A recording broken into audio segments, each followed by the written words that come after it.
奉帝令，擒杀莫非。幽灵之地乃仙人强者所辟洞府，对吗？会接先祖法旨，允你入盟。修士联盟也配。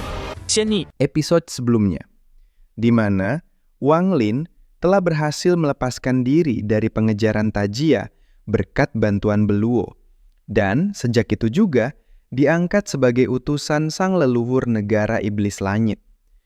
Wang Lin fokus memperkuat kultivasinya sendiri untuk mempersiapkan kesepakatan 100 tahun dengan Beluo dan memutuskan mengambil energi pedang Ling Tianhou yang tertinggal pada tubuh Zishu, murid Jianzun yang pernah ia tebas. Dengan menggunakan teknik perpindahan ruang berulang kali, Wang Lin bergegas menuju lokasi di wilayah Kabupaten Iblis Api, tempat Zishu tewas. Di dalam hatinya, ia selalu memikirkan energi pedang berharga peninggalan Ling Tianhou itu. Jika tidak melihatnya sendiri, ia tak akan bisa merasa tenang. Setibanya di sana, yang terlihat adalah sebidang tanah spiritual yang sebagian besar telah mengering. Puing-puing berserakan di mana-mana. Karena telah berlalu beberapa bulan, sebagian besar daging dan darah telah membusuk. Namun, jasad Zishu masih tergeletak utuh, tidak rusak sedikit pun. Dan di permukaannya, samar-samar mengalir cahaya emas tipis.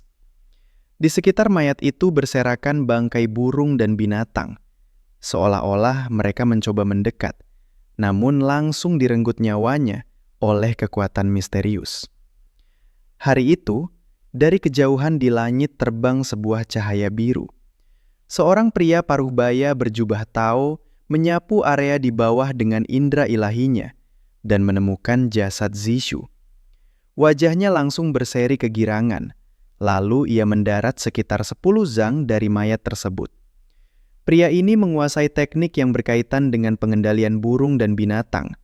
Sebelumnya, ia secara kebetulan menemukan jasad aneh ini melalui kesadarannya yang merasuki binatang. Ia yakin di dalam tubuh itu pasti tersembunyi harta berharga. Kalau tidak, mustahil ada energi pedang sekuat itu.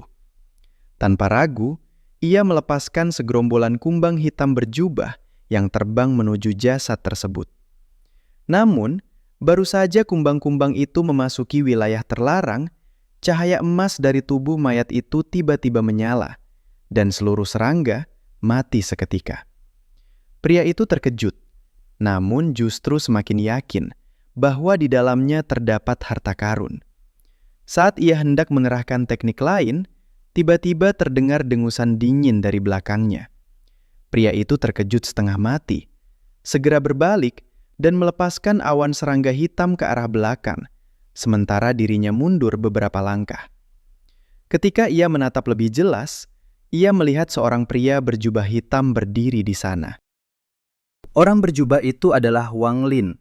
Ia melirik pria itu dengan dingin, tak menghiraukan serangga-serangga tersebut, dan langsung melangkah menuju jasad Zishu. Pria parubaya itu mencibir dalam hati.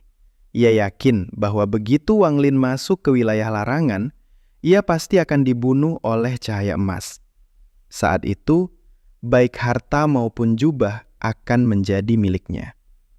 Wang Lin melangkah masuk ke wilayah tersebut. Cahaya emas dari jasad itu kembali meledak, berubah menjadi ribuan jarum emas yang menusuk ke arahnya. Namun Wang Lin hanya menyibaskan tangannya, menepis seluruh cahaya emas itu, lalu dengan santai berjalan ke sisi jasad. Pria parubaya itu terperangah. Ia sadar telah salah perhitungan dan segera berbalik untuk melarikan diri. Namun satu dengusan dingin dari Wang Lin membuatnya terkunci di tempat. Tubuhnya terasa dingin membeku, tak berani bergerak sedikit pun. Wang Lin berjongkok, menatap cahaya emas yang berkilau di dahi jasad itu. Tatapannya setajam pisau. Dengan satu gerakan jarak jauh, ia memotong kepala mayat tersebut, lalu menyemburkan api jiwa primordial tak berwarna untuk mulai memurnikannya. Pria parubaya di sampingnya semakin ketakutan saat melihat api jiwa primordial. Dalam hatinya, Ia menganggap Wang Lin sebagai kultivator iblis kejam yang bahkan tidak membiarkan orang mati, dan takut dirinya akan dibungkam. Tak lama kemudian, kepala Zisu lenyap dalam api. Hanya tersisa seberkas cahaya emas melayang di udara. Wang Lin menangkap cahaya emas itu dan menelannya langsung. Lalu dengan satu tendangan, ia menendang tubuh tanpa kepala itu ke arah pria parubaya dan berkata, "Ini adik seperguruanmu. Bawa kembali dan makamkan dengan layak."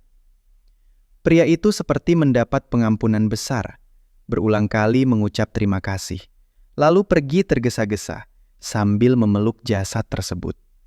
Baru setelah berlari puluhan li, ia menghela napas lega.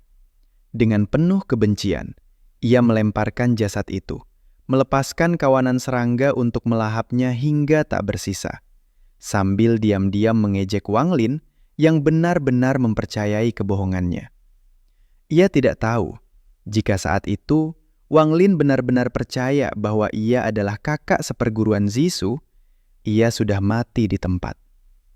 Setelah menelan energi pedang, Wang Lin masuk ke dalam tanah dan mulai bermeditasi untuk memurnikannya. Energi pedang Ling Tianhou memerlukan waktu untuk sepenuhnya diserap. Saat berada di bawah tanah, indera ilahinya menangkap gelombang energi pedang lain di kejauhan. Dengan satu genggaman jarak jauh, energi itu berubah menjadi bayangan seekor tikus raksasa yang melawan dengan keras. Wang Lin memperlihatkan kultivasi ranah menanyai Dao, memaksanya mendekat. Ternyata itu adalah pedang Zisu, bentuknya kuno, dengan ukiran tikus hitam di tubuh pedang. Pedang ini pernah dibuang begitu saja oleh Wang Lin setelah membunuh Zisu. Tak disangka kini bisa didapatkan kembali. Ia menyegel pedang itu dengan indera ilahinya. Setelah berkultivasi sebulan di bawah tanah, Wang Lin akhirnya sepenuhnya memurnikan energi pedang itu. Ia kini dapat membaginya menjadi 10 bagian atau menyatukannya kembali menjadi satu dengan kendali sempurna. Sebagai perbandingan, Ling Tianhou sebenarnya sangat menyayangi murid-muridnya. Energi pedang yang ia berikan telah dihapus jejak kesadarannya, sehingga mudah digunakan. Sedangkan Tian Yunzi lebih memilih mengikuti kehendak langit, jarang mencampuri hidup dan mati muridnya. Dua jalan Dao yang berbeda ini menciptakan gaya yang sama sekali berbeda pada para pengikut mereka.